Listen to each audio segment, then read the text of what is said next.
is a Scratch DJ arcade game franchise that began in 1997. The game consists of scrolling notes, and you smash the keys and scratch the turntable with the music. And if that sounds familiar, it's because Beatmania spearheaded what we now know as the rhythm game genre. And that same team would continue to innovate on the concept with games like Dance Dance Revolution in the years to come. If we went through and talked about every single little thing that makes Beatmania awesome, then we'd be here all day. So let's just do some bullet points instead, alright? Alright, so the first thing I want to talk about is the aesthetics. Beatmania's presentation is consistently experimental and interesting. Every single game has a different style from the last. This one's hip-hop themed, this one's in space, this one's themed like an airport. It was always doing something new while still keeping the fundamentals intact. And the fundamentals remain intact through the 20+ years of content the series has to offer. When you get into Beatmania, it just feels like this endless rabbit hole. The turnaround time on these games was so insanely quick back in the day that Konami just banged out a billion Beatmania games one after another. Look how many games there are, there's so many! Having a quick turnaround time does lead to a lot of the older Beatmania games feeling pretty busted, and that's not always a bad thing. The jank is a trademark of classic Beatmania. The people that don't appreciate jank like I do usually end up forgiving the game anyway, just because it's a genre trailblazer from before the new millennium. I just think the jank makes the games feel as funky as the soundtrack in this game is. Because the music in these games is very good soundtrack. I mean, you would hope that that's the case, considering that this is a DJ game where music is the focal point. For a large percentage of the first generation of Beatmania, the music was like just weird, like weird music. I don't know if it's fair to say that it's objectively bad. It can be hard to defend sometimes.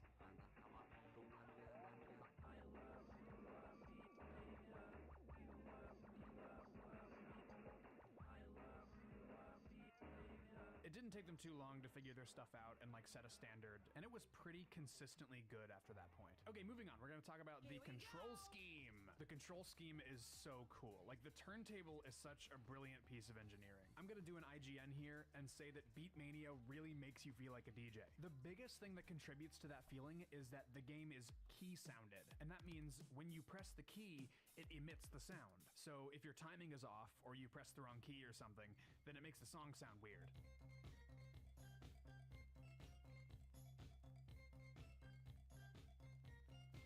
Beatmania invented that, and it was adopted by lots of other rhythm games like Guitar Hero. You don't have to know anything about music theory to know when something sounds weird. Key sounding takes advantage of this primal feeling and gives you immediate feedback, and it gives so much motivation to improve at the game. Nobody wants to go up on stage and play the piano and just suck in front of everyone. When you're learning an instrument, you just practice forever so that when you're up on that stage, you're totally ready for anything. That's what I mean when I say that Beatmania makes you feel like a dang DJ. It feels like you're actually learning a musical instrument. But unlike a musical instrument, Beatmania has many different playstyles for you to choose from. And that's one of the coolest things about the game, is that there isn't one single right way to play it. With Beatmania, there are no rules. You can play with the turntable on the left or on the right. You can just play without the turntable altogether. You want to play with 5 keys, 7 keys, 14 keys? Go for it, have fun. You can position your fingers any number of ways. It's all up to personal preference. And another freedom that Beatmania gives you is how the arcade machine sounds in the arcade. You're given access to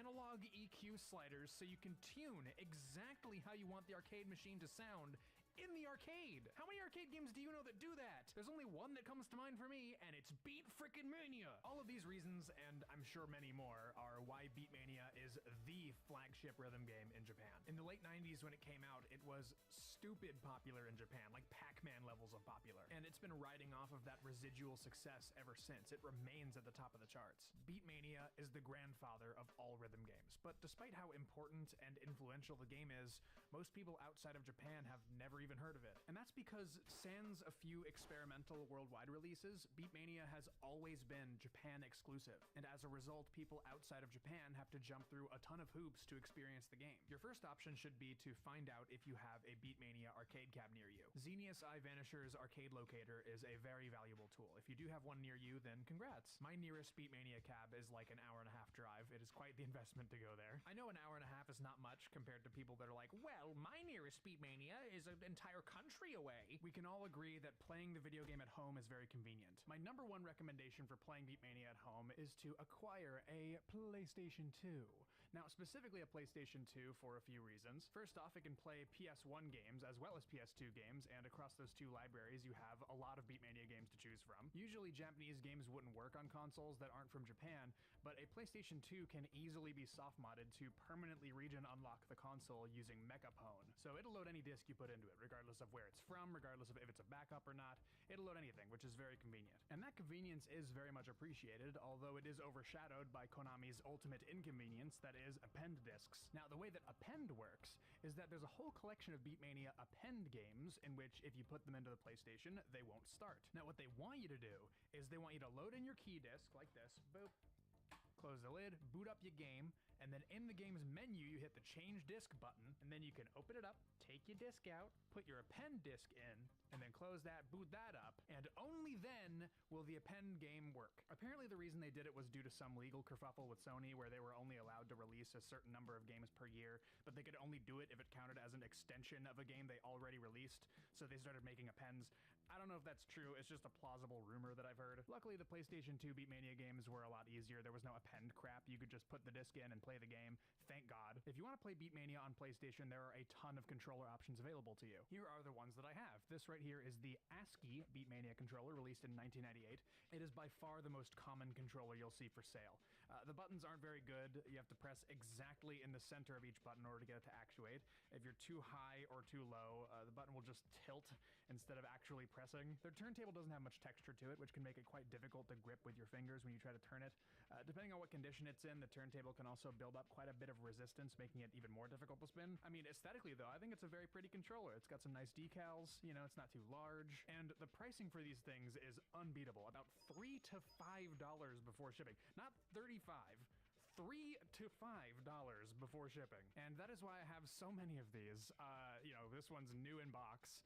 I have probably, I think, 5 of these sitting around somewhere because they're so common and they're so cheap. Very nice box, very pretty. I also have a few variants. This one is the TV Panic Original Premium model. It is exactly the same as the ASCII controller with the addition of a distinct decal on the turntable.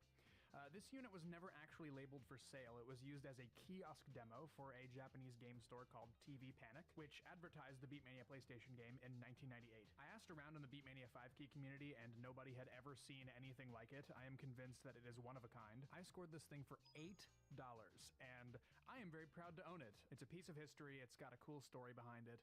I like it a lot. The final variant that I have of this controller is the Animal of Airs Famitsu Limited Edition. It's the first Beatmania controller to ever have lights in the buttons. You know, you see red on the top and green on the bottom. Look at that. Oh, it's beautiful. Disco?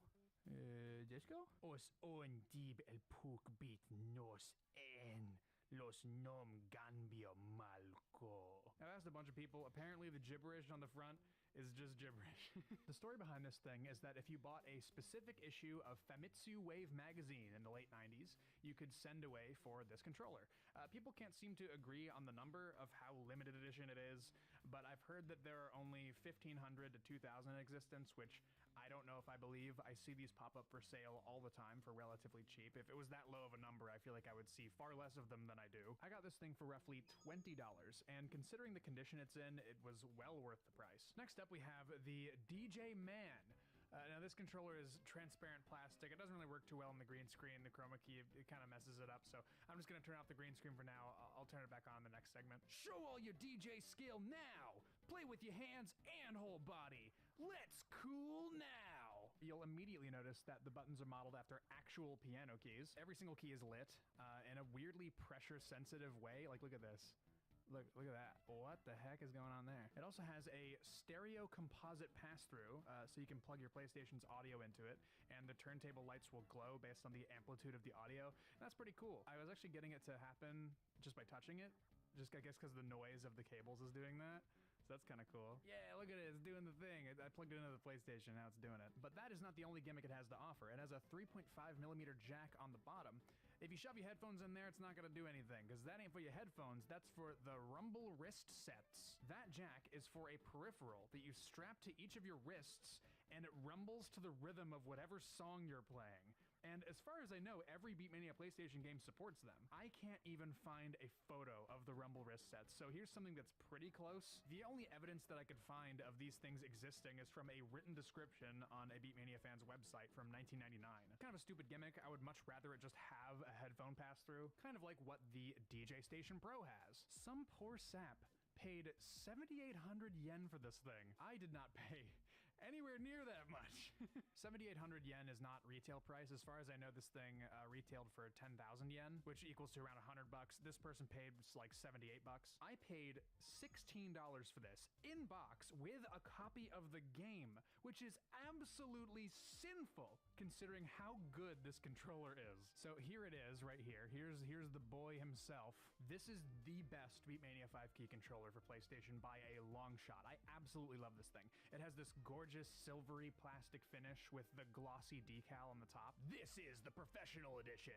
It's too cool. The buttons are all lit, also in a weirdly pressure sensitive manner. Look at this. What's that going on there? They also have a very short travel, which I find to be very fun to play on. The turntable is raised up really high, and it's super smooth, which I find to be very satisfying to play on. And the gimmick is that it has two sets of composite ports. This right here is the PlayStation. You plug the PlayStation in on the left, and then this goes out to here, which is the headphone jack, right? And then goes back out to your TV so that it can go out through your TV speakers. So that way you can plug in your PlayStation here and then have headphones and also go out to your TV. Brah! It's so cool. And the sliders right here, these control the volume of your headphones, as you know, as you can see, it says headphone volume right there. And you would think like, oh yeah, the one slider is for the headphones and the other one's for the TV, right? That makes sense. But no, both of these are for your headphones. One is for the left ear and one is for the right. In what situation would you ever want one ear of your headphones to be a different volume to the other? That is genuinely bizarre. Like every time I adjust the volume, I have to make absolutely sure the sliders are as equal to each other as possible. Like highly recommended controller, really actually good controller.